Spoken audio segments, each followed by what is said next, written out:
皆さん、あと1、2分ぐらいでみんながジョインできるように、ちょっと時間いただけると思います。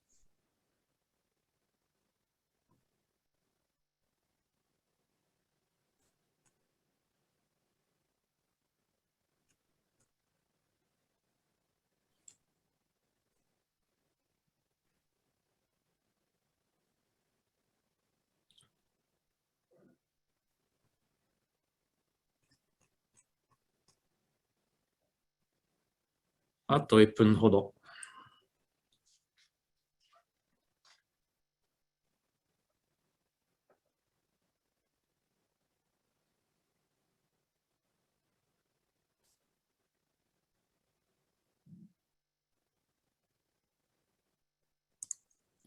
じゃあ、そろそろ始めましょう。皆様、欧州でおはようございます。日本でこんばんは。忙しいの中、メイヤー・ブラウン法律事務所2022年の英国欧州 ESG、SDG ウェビナーに参加いただいてありがとうございます。私は司会を務める東京事務所のルーパート・バローズでございます。短い時間ですが、これよりロンドン事務所の同僚が英国と欧州の ESG、SDG についてお話を30分ほどしました後に Q&A の時間を設けると思います。同僚は ESG 金融規制や関連する訴訟に焦点を当たってますが、英国欧州の最近の傾向や注意点をご理解いただけると思います。では、ちょっと英語で同僚を紹介します。Thank you everybody for joining today's seminar on ESG SDGs. Mayor Brown has a multidisciplinary ESG team with significant experience advising corporates, financial institutions and other stakeholders related to ESG transactions, regulatory and litigation matters. Today, our panelists are partners Chris Chapman, James Whittaker, and Masonda Capote from our London office, who are part of the wider team of partners and associates in London who are well versed in ESG regulation and litigation risks. This presentation is intended to provide a high-level summary of ESG regulations and emerging risks, principally in the UK, which are most likely to be relevant for Japanese organizations with presence in the UK, or are dealing with counterparties and ESG exposures. So allow me to hand over, first of all, to Masonda. Thank you, Rupert.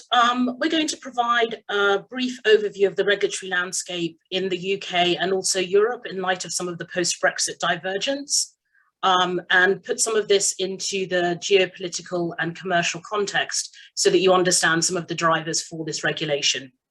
As most of you are aware, the UK hosted COP26 in 2021, and a significant number of countries committed to net zero targets and net zero economies by 2050, including Japan. The backdrop to a lot of the regulatory framework that we are seeing in the UK and the EU is driven by the need to ensure that there are very rigorous standards and disclosures that hold the private sector to account in relation to the ESG strategies that banks, corporates, and other market participants provide to retail and wholesale investors and clients regarding their ESG proposals. A new international body is proposed to develop global standards that will hopefully harmonize reporting, but in the interim, we'll discuss the existing standards that the private sector is using. The financial regulatory framework is broken down into 4 separate segments, which we'll discuss over the course of this presentation. Next slide, please. Taxonomies are the first limb by which financial regulators have sought to manage ESG markets.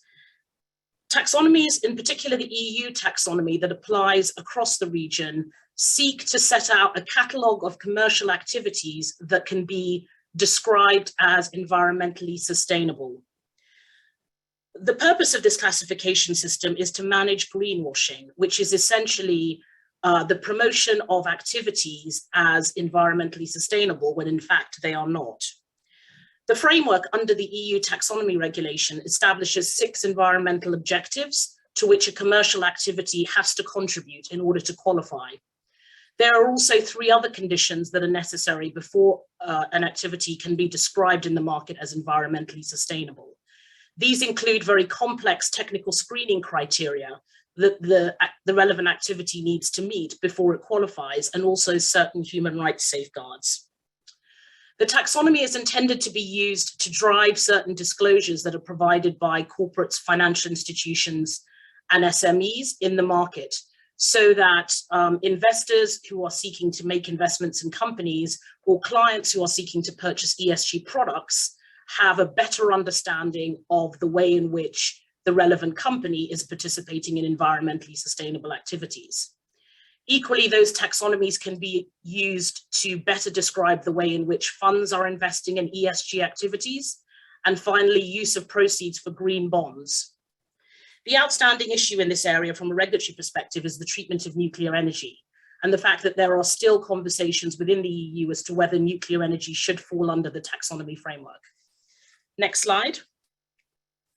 More broadly, the Platform for Sustainable Finance is a collection of international regulators that includes the UK and the EU.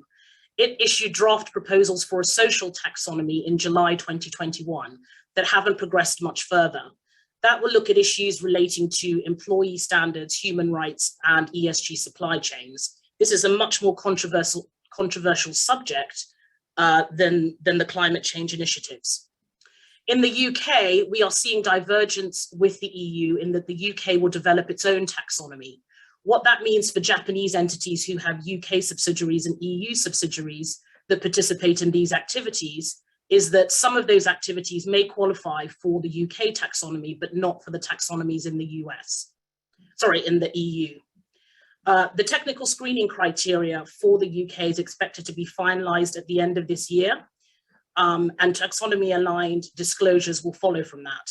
What is helpful is that the UK will use the same environmental objectives and framework, but because the technical criteria will be different, there is scope for the activities not to be completely aligned across both regions. Next slide. From a disclosure perspective, in the absence of the new standardized disclosures that we discussed at the outset, countries and regulators are coalescing around the Task Force on Climate-Related Financial Disclosures as the bedrock for disclosures in their regions. Disclosures in relation to the risks of climate risk and opportunities that impact companies and FIs are built around 4 pillars. There are then 11 recommendations that are made in which companies and FIs can provide further clarity on the disclosures that they give in respect of those pillars. The regulatory aims here are simple: to tackle greenwashing and mis-selling. So to ensure that companies operating in the UK and the EU are providing adequate information to their investors and other stakeholders regarding the way in which they are managing, measuring, and exploiting climate risks and opportunities. Next slide. So this slide provides a high-level overview of the legal framework in the UK for climate disclosures. As you'll see, it falls into 3 broad categories. The first category picks up FCA-regulated entities. The second picks up those outside the FCA's remit and are largely large companies that fall within certain employee and financial thresholds. We suspect this category is the one in which most of the subsidiaries of Japanese groups would fall.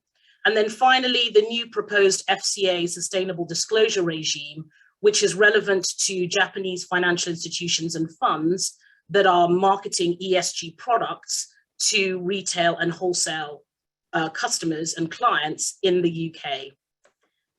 Next slide. In the EU, the framework is much more robust. The level of disclosures that will be required for EU subsidiaries are set out on this slide and cover not just those in the corporate sector, but also those in the financial sector. You will see that under the Corporate Sustainability Reporting Directive, there is a much broader range of companies that are brought within scope.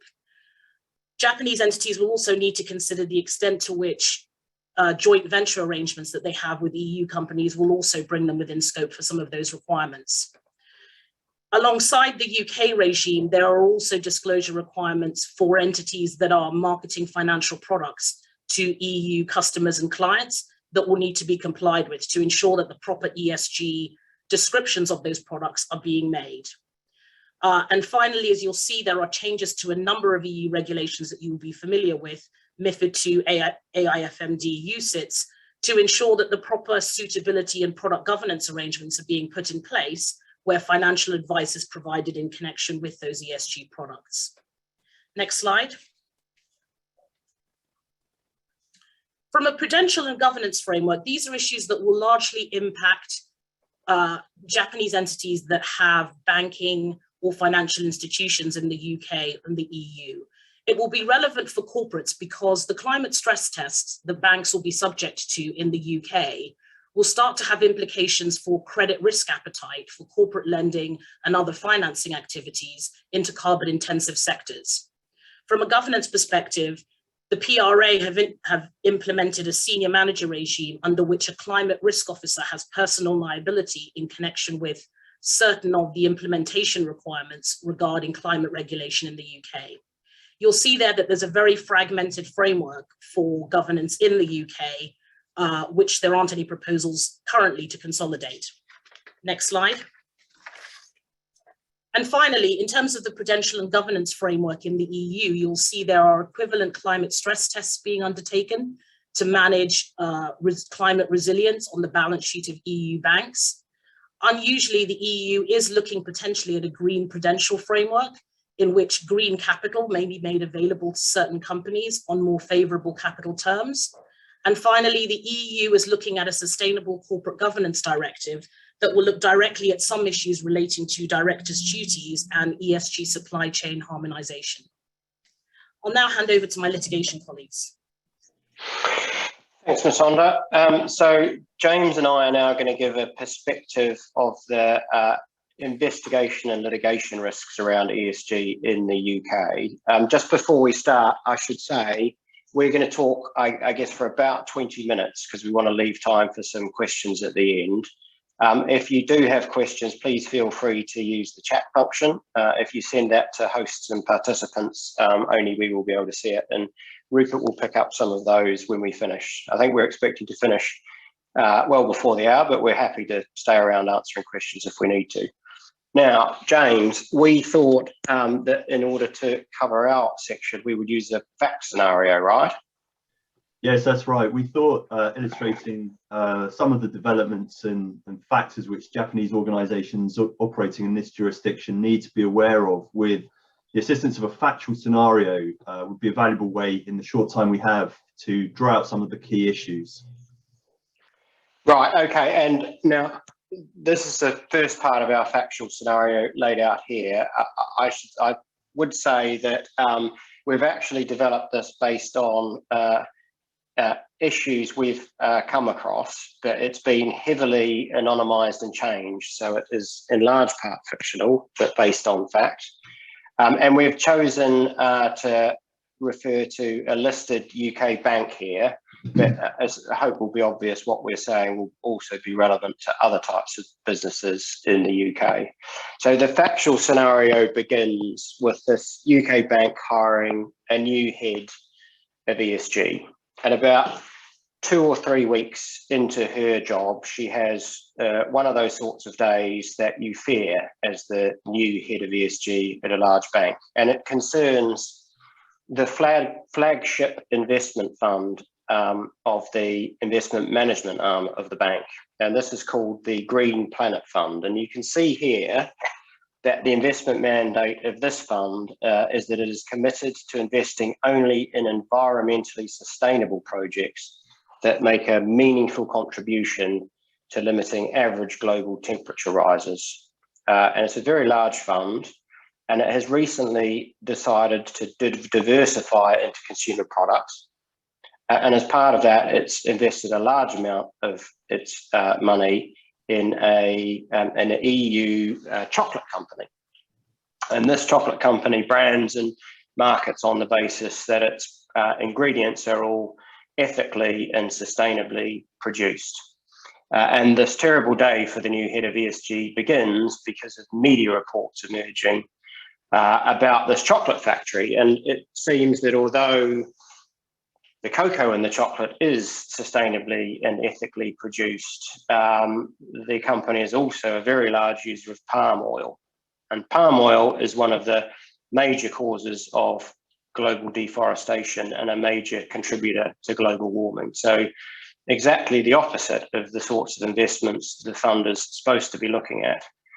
So the new head of ESG investigates and finds some disturbing indications that although when the fund first invested in this company, it did significant due diligence into how the cocoa was produced, it didn't actually investigate at all how the other ingredients were produced. James, what sorts of issues does this give rise to? Thanks, Chris, and greetings to everyone on the call today. First, we're going to look at what organisations should be thinking about from this early stage. So hopefully before any regulatory or stakeholder pressure has emerged. And as Chris said, while we're using a listed financial institution as the example, these themes really apply universally. Many of these themes do to non-listed entities and corporates operating in the jurisdiction. Now, the starting point here is that the rise in prominence of ESG as a broad concept and the Sustainable Development Goals, particularly in the EU and the UK, has of course been very marked over recent years. The level of focus on these issues, both in terms of national and regional governments, but also within organisations themselves of all stripes, really is quite unprecedented.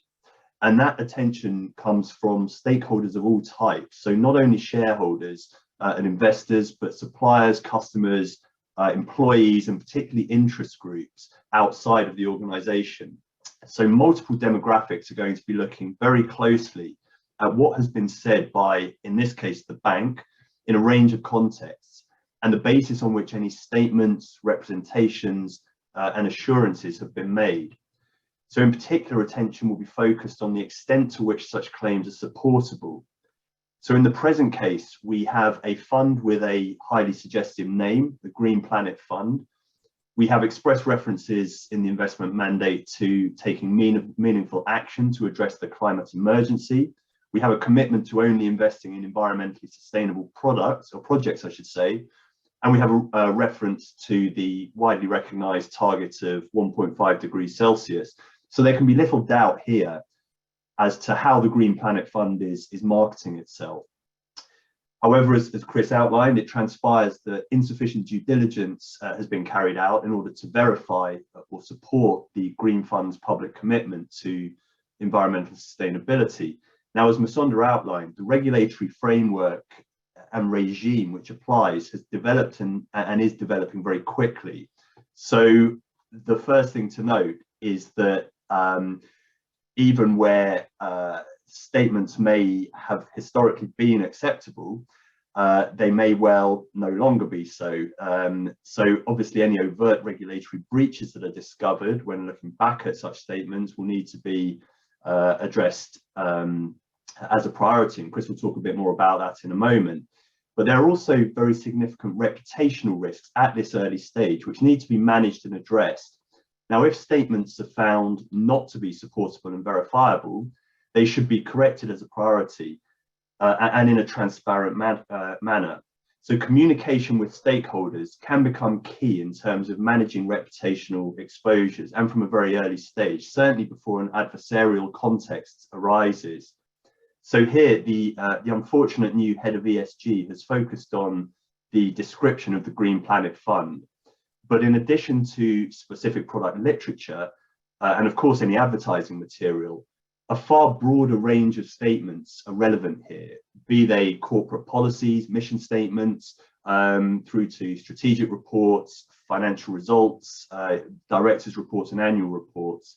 So particularly with the product level and entity level regulation, statements and materials regarding both specific products and also the organisation itself are under scrutiny. So with that in mind, an exercise that is often essential to undertake, and ideally before any regulatory attention arrives, certainly any threatened litigation, is to review and audit all such statements and materials that could be considered to relate to ESG issues in the broadest sense, whether they expressly refer to ESG or the Sustainable Development Goals, or even if they do not, and assess the basis on which the statements have been made. And the approach to this will obviously depend on the specific context, but one such approach is to ask a series of questions regarding each statement, which could be based on the test in one or more of the applicable regulations. For example, if one takes the UK Competition and Markets Authority's recent Green Claims Code, which applies both to business to consumer and business to business claims, and the test that it contains, an organisation might want to consider the following questions. Are these claims truthful and accurate, and how has the accuracy been verified? Are the claims clear and unambiguous, or is there room for confusion as to what the statement might be suggesting? Is there any relevant or significant or important information that has been omitted or has been hidden in some way? And crucially, of course, are all of the claims substantiated and demonstrably substantiated? So as part of this process, it's increasingly important to involve the organisation's compliance and legal functions, particularly if, in an advertising context, for example, materials have previously been prepared by marketing and communications teams, perhaps, without due regard to the applicable regulatory and legal regimes or the emerging legal and regulatory regimes.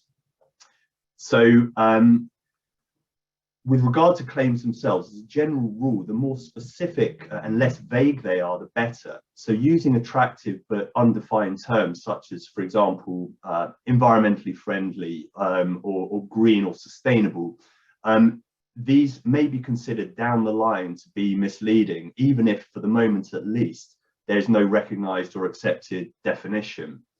So to conclude on this part, statements like this will need to be assessed for accuracy and for presentation.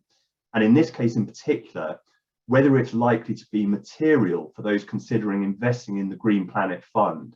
And even if there's no immediate threat of litigation in any given case, the potential reputational risk can be severe if it transpires that statements or performance are not as they have been represented. So Chris, perhaps you could talk briefly about enforcement and investigation risks at this stage. And if we could advance the slide, please. Yeah, if we move on to the next slide, I'm just going to give a flavour for the enforcement environment in the UK. And Ms. Sonda mentioned that the level of regulation in the UK partly depends on what type of business you are. So we were also going to try to use this section of our presentation to illustrate that. So in our scenario, we're dealing with a bank. So a bank in the UK will be a fully regulated financial institution and will be subject to the jurisdiction of the Financial Conduct Authority and the Prudential Regulation Authority in the UK. Both of those regulators are fairly aggressive by international standards, I think it's fair to say. And ESG is important to both of them.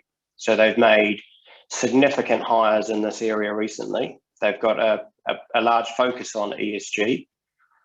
As Ms. Sonda mentioned, there are some specific rules for financial institutions in relation to what they need to do around ESG. Now, for a serious situation like this, and it does seem to be pretty serious lack of due diligence, significant amounts of money involved.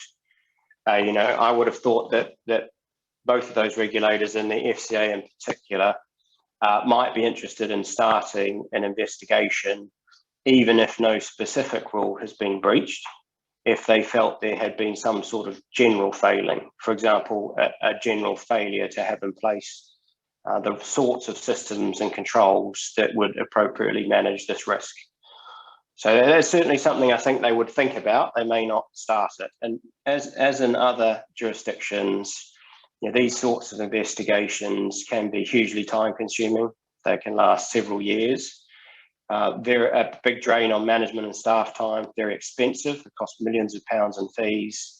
And in the UK, they can lead to large fines against significant institutions, tens of millions or even hundreds of millions of pounds. So they're significant things. Even if the firm wasn't a regulated financial institution, but was listed, it would still be subject to, in a more limited way, to the jurisdiction of the Financial Conduct Authority, because the FCA in the UK is also the UK's listing authority. So it also has the power to investigate the firm and its directors. although the dynamics of that sort of investigation can be a little different from the one I was talking about before. And finally, I just wanted to mention that, you know, smaller firms who are not listed or regulated may avoid the risk of an externally imposed investigation. But, you know, this is the theme we'll return to. You know, increasingly for our clients, reputational risk is significant, and more we are seeing them in any event carry out significant investigations themselves internally into matters like this, and those can be pretty expensive and time-consuming exercises as well. So that was all I had to say about enforcement risk for now. I'm now going to develop the scenario a bit, James, and then hand back to you. So if we can move on to the next slide. So let's take this one step further. Let's say that the new head of ESG has just notified the FCA and the PRA of this problem and is thinking of ways in which she might try to persuade them not to carry out an investigation. And just at the wrong time, the bank is approached by a very large investor in the Green Planet Fund. And this investor is another fund, and the fund says, you know, we are also actually a green and sustainable fund. That's how we market ourselves, and we promise our investors we will only invest in environmentally sustainable products. That is why we chose to invest very large amounts of money in the Green Planet Fund. And we're very concerned to be reading these media articles suggesting that the chocolate company you've invested in is not in fact sustainable. We're concerned we're now going to have to sell out of our holdings in the fund at a loss, and we would like to understand what you're going to do about that. And furthermore, we've been actually looking at your global ESG policy, which we find online, and we've noted, and it's quoted on the slide here, that it says that diversity and inclusion is essential to your culture, and that you're committed to hiring staff who are as diverse as the communities they come from. Well, we've looked at your board of directors in the UK, and we don't see that. We don't see that sort of diversity at all there. So what is the explanation for that? James, what sort of issues does this give rise to? So the two statements you see on the slide have quite different characteristics here, obviously, and require distinct analyses. Now, as a general point, in terms of reacting to specific approaches from clients, from investors, or indeed NGOs or pressure groups, which is something we're seeing far more of, again, the importance of constructive early engagement really cannot be overstated, more so perhaps than in a conventional adversarial situation. Plainly investigating thoroughly the specific allegations that have been made and doing so quickly is essential, but liaising on an ongoing basis with stakeholders can also be beneficial. If errors or misstatements are identified, as seems to be the case here, they should of course be addressed and clarified, but in a thoughtful and sensible manner that does not open up the organisation to unnecessary greater exposures. Investor litigation risk is a growing phenomenon in this space, particularly as activist investors or those with express green mandates, as is the case here, or social mandates, are increasingly reliant on green or sustainability related claims of portfolio companies in terms of decisions as to where to allocate capital. So if those claims turn out to be exaggerated or false, there will be an increased willingness and ability to litigate those claims. So the most obvious threat here relates to what would essentially be a mis-selling claim, with the investor arguing that it was induced to invest in the Green Planet Fund by virtue of the express representations, the mandate of the fund made regarding the fund's portfolio. And the investor has suffered direct measurable losses as a result of those representations made turning out to be false, and then having to sell out of the fund at a loss. But again, as I touched on previously, a huge element of this is the reputational risk associated with these issues, which have really shot up the public consciousness over the last few years in particular.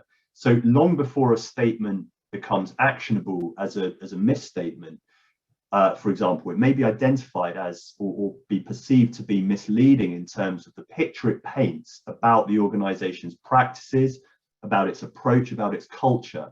And if that's the case, there may well be a significant reputational impact, which will in turn have direct business implications, particularly, for example, if the organization is positioning itself as a leader in, say, green or social investment products.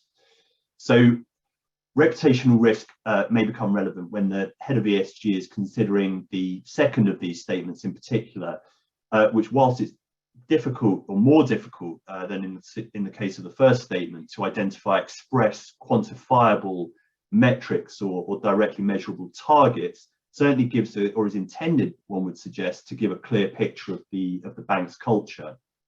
Now, one corollary of reputational risk for public listed companies, at least, is that reputational hits can and do significantly impact share prices, which of course can in turn lead to stock drop litigation. This, at present at least, is less of a feature in the UK than in certain other jurisdictions, but the landscape is changing, and there is an established statutory basis for making such claims against both organisations and in some cases their directors, which is found in a statute called the Financial Services and Markets Act and sections 90 and 98 of that act, as well as, of course, of common law causes of action such as negligent misstatement and indeed tortious deceit. Now, as with any litigation, there will be challenges for plaintiffs, in terms of establishing the necessary elements. For example, standing to bring the claim, inducement, causation, and what their recoverable losses are. But there are a few general points to make here in terms of the emerging landscape. Courts are likely to enter, or more likely to entertain, claims brought by a wider class of claimants than has historically been the case, and these will likely be based on emerging case theories. Now, in terms of putative claimants, NGOs and pressure groups are emerging as really quite sophisticated and well-financed litigants who are looking essentially to compel behavioural change using the courts.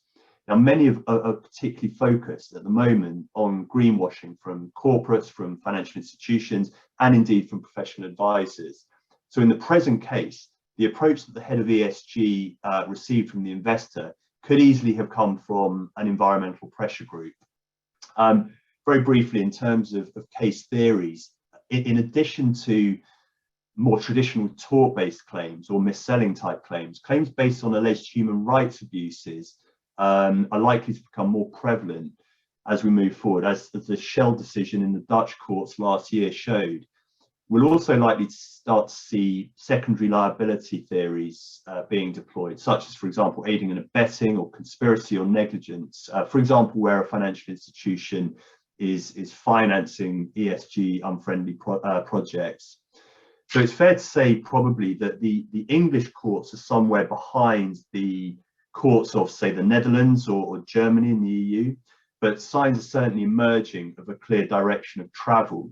And a number of recent highly significant Supreme Court decisions demonstrated a willingness on the part of the English courts to allow claims against companies operating within a jurisdiction based on environmental and other practices of overseas subsidiaries and affiliates.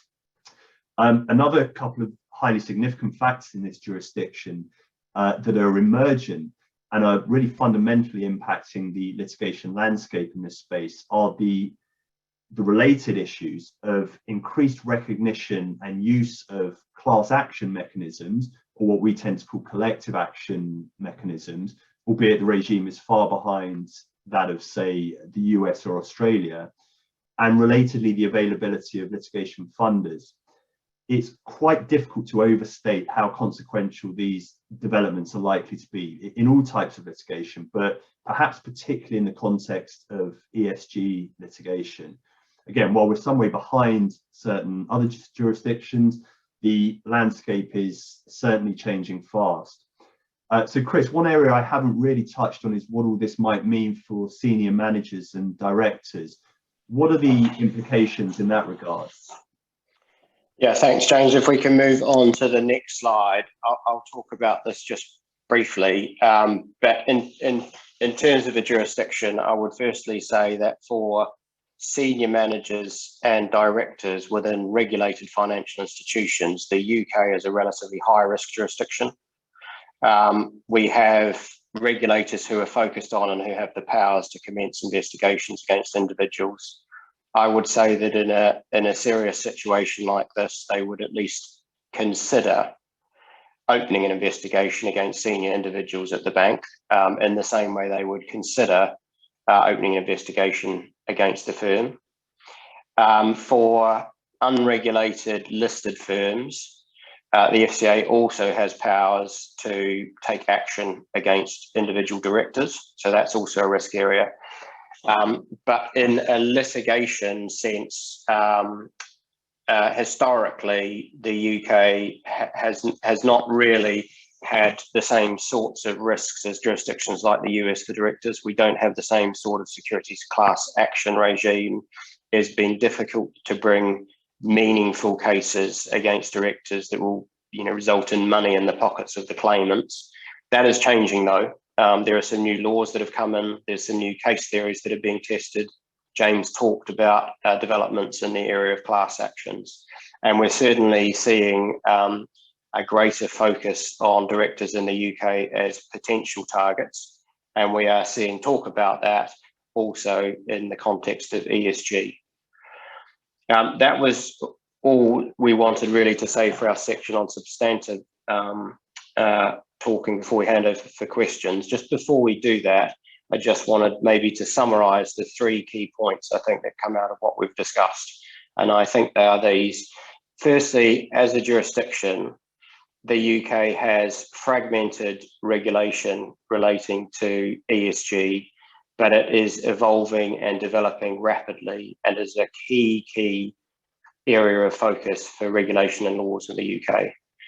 The second point is that in terms of enforcement and investigation risk, the UK is a relatively high risk jurisdiction, although it varies. So for individuals in regulated firms, it is pretty high risk compared to other jurisdictions out there. But as we've discussed in the context of litigation, it is perhaps lower risk than jurisdictions like the US. The final point I wanted to make is maybe the most important is we've talked about regulatory enforcement and litigation risks, but really increasingly in this area, the thing that are concerning our clients most is reputational risk. And more often that is what we're being asked to do. What we're being asked to help our clients with is how do they manage and control reputational damage alongside the legal and regulatory risks. So that was our substantive speaking part. Rupert, have we had some questions come through in the chat that we might talk about? Indeed, we have. Thank you, everyone, presenters. First question, and please do send any further questions through on the chat. First question up is: taxonomy was explained to regulate greenwashing, but is that its official purpose, or actually is it meant to kick out foreign goods to make it non-compliant to EU, UK standards, e.g. Toyota hybrid cars, Japanese steel? So effectively, is it a form of a trade barrier, effectively? So maybe Masonda, would you like to handle that one? I think that's certainly a view that is prevalent in the market for certain clients who operate in those sectors. But I think the imperative here is really to ensure that consumers and investors have the capacity to compare products and services that are described as environmentally sustainable. Because without that, we have a market in which anybody can describe an activity in that way without it being subject to any type of harmonized testing. I think that that goal is ultimately the goal of a lot of the taxonomy regulation that we will see. I think its secondary goal is to ensure that the ESG capital flows that were discussed at COP26 are actually directed at activities that are environmentally sustainable. Otherwise, there's a risk that a lot of the capital that is being raised for the journey to net zero doesn't flow into the specific sectors and activities that the governments want it to flow. So I think if there is a political imperative here, Rupert, it's that, as opposed to what the question, the person who asked the question asked. And I might just also chip in there, Rupert. I think this is an absolutely fantastic question, and I agree with Masonda that I think the real drivers here have been political. I think there is so much interest in ESG across the UK and Europe that politicians get this is what voters want to see. But it is really important to remember that a lot of EU regulation is protectionist. And a lot of it is inadvertently protectionist. It's not developed for protectionist reasons. It's not developed to be protectionist. It just has that effect. Some of it is actually overtly protectionist. The same, I think, goes for UK regulations, and it's a really interesting area in the post-Brexit world. And ESG is a good example of the fact that if you have set up an EU business to meet EU ESG requirements, you're better placed to do business in the area than maybe a foreign firm that's trying also to meet other requirements in other jurisdictions. So I think the answer is actually it's not intentionally protectionist, but like a lot of laws in the UK and EU, it is inadvertently protectionist. Great, thank you. Next question is, where are we seeing our clients, in what areas predominantly are we seeing requests for legal advice on ESG regulatory issues? So I think that in our experience, there have been a couple of issues. The first of which is that the disclosure requirements in the UK and the EU have in some respects a disproportionate effect on foreign companies that are operating in these jurisdictions, including Japanese companies, which often seek to consolidate, for example, their ESG reporting requirements at group level. What is necessary and where legal advice is key is understanding the gap analysis between all of the different disclosure requirements that impact their subsidiaries and affiliates in the UK and the EU. Because depending on which piece of legislation you're looking at, some subsidiaries will fall into scope, others won't. And it isn't the case that this is limited to the regulated sector. I think the second point is in relation to governance frameworks. I think as we see the EU sustainable corporate governance go through the legislative process, and as we look at some of the requirements in the UK climate regulation that require directors to consider in their reasonable belief if disclosures are necessary, I think foreign companies will start to be concerned about whether they have either duplicative governance structures at subsidiary level, or if they have proper oversight of those ESG governance structures at group level. So that's where a lot of the advice has been concentrated in order to ensure that that fragmented landscape doesn't give rise to legal and operational risks. And gap analysis is the best way to mitigate that risk.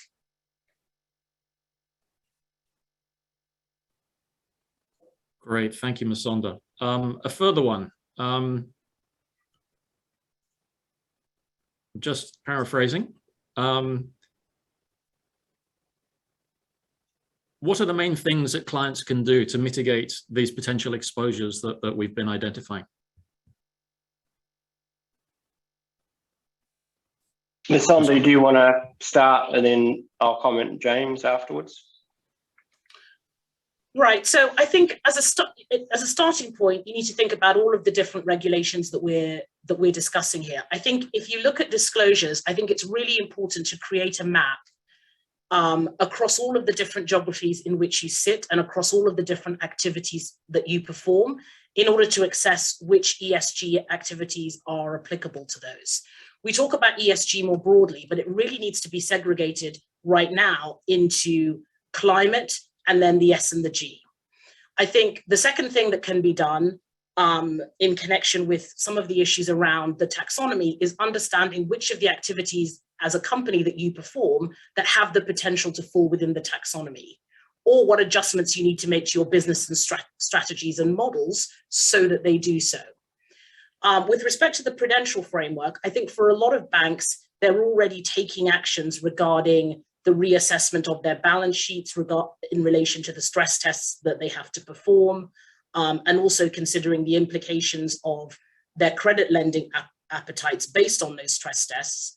But I think that for a number of corporates, they are going to have to consider the extent to which limitations on capital flows from banks will impact their existing credit lines.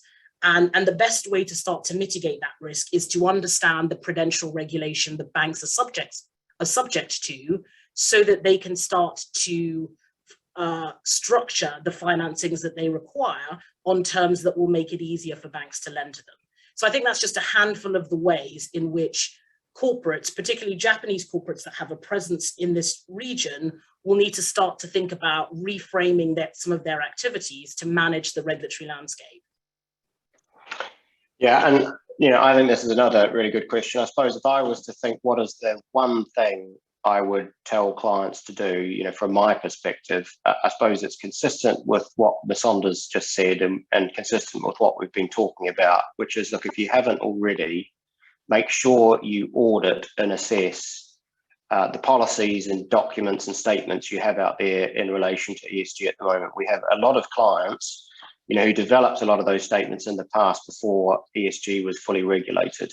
There was a commercial imperative to be making attractive statements about ESG, many years ago. And a lot of our clients have statements that were developed at the time and just weren't subject to the sort of rigor that they're subject to now. So that would be my big thing, would be, look, if you're not certain, you haven't carried out a proper audit or assessment of your statements, it's really important to do so, even if you are not regulated, because of the huge and increasing reputational implications this can have. James, what's your thoughts on this? Yeah, I mean, I would agree with all of that, and I think relatedly, in some respects, from my perspective, and we touched on this in the presentation, but one of the key characteristics of what we're seeing in terms of emerging exposures in this area is, if you do reach a stage where you're facing potential litigation, is that the ultimate aim of claimants here, wherever they might be coming from, particularly though in the context of NGOs and pressure groups, who, as I mentioned, are now highly sophisticated and well-funded litigants, their aims will often not simply be to recover monetary damages, but rather they will be motivated to seek to compel behavioural change, excuse me, on the part of the organisation they're targeting. So what this means is that traditional litigation strategies may well not be appropriate in this context. So I think in terms of the one point that I would make is to reiterate something I said earlier in the session, which is that perhaps more so than in some other contexts, early and constructive engagement with stakeholders at all stages of this process, even if matters do become adversarial, really can be highly beneficial and can avoid much unwanted cost and, of course, adverse publicity and negative reputational impacts down the line. I would just make one final point, which is that there is an understanding by a number of corporates that sustainability issues cross borders and don't recognize geographies. So one of the areas, because we've talked a lot about the E, one of the areas regarding the S that is really significant to corporates at the moment in light of emerging legislation in France, Germany, and other jurisdictions are the issues around ESG supply chains. In addition to the number of the issues that we've discussed, it's immediately clear that going forward, as the regulatory conversation moves beyond climate change, harmonization of rules in relation to ESG supply chains and the legal, regulatory, and reputational risks that those are exposed to are really the next frontier in this discussion. And that will be of particular relevance to global countries, because it will have impacts not just on your subsidiaries in developed markets, such as the UK and the EU, but also entities that they are contracting with in developing markets in the global south. So whilst it's really important for there to be a focus in sustainability around some of the developing markets where you're seeing a lot of regulatory change, I think one takeaway from this should also be that there will be extraterritorial effect potentially going forward once we start to look at issues like the supply chain. Great, thanks everyone.